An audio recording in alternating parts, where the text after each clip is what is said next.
bagaimana peruntukan kelebihan yang diberikan oleh kerajaan Barisan Nasional kepada kaum India pada ketika itu. But fact speaks for itself.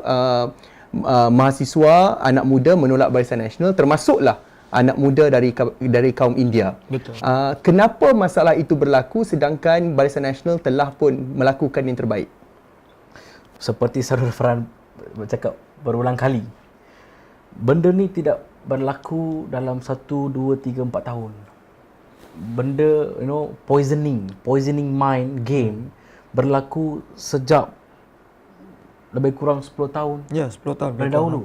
Bermula dengan adanya Red Bean Army dari social media, yang kita tidak mampu, yang kita tidak boleh menafikan bahawa one of the core reason sebab apa pakatan dapat menabur fitnah dan sebagainya dengan menggunakan social media. Anak-anak muda telah diracuni sejak dahulu lagi, dan kita lihat the basic point yang selalu diracuni kepada anak muda, khususnya kaum India, walaupun Datuk Seri Najib committed untuk membantu. Satunya, BN dan UMNO parti rasis, keagamaan, perkauman dan sebagainya. Dan itu masalahnya sekarang. Anak muda, macam saudara beritahu tadi, anak muda sepatutnya menjadi the center person untuk menilai, untuk menilai apa yang telah dilakukan oleh kerajaan dahulu. Tetapi saya tidak menyalahkan mereka juga, sebab itu hak mereka. Mereka telah penundi.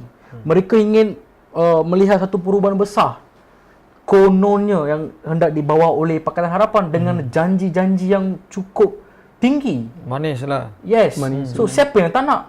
Saudara, kita perlu dia ada satu bumi yang nyata dan realistik. Who don't want the change? Who don't want to change?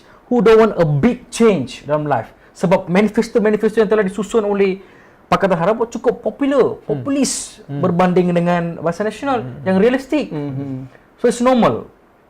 Itu yang berlaku dan itulah satu what you say contribution for the change daripada anak muda kaum India.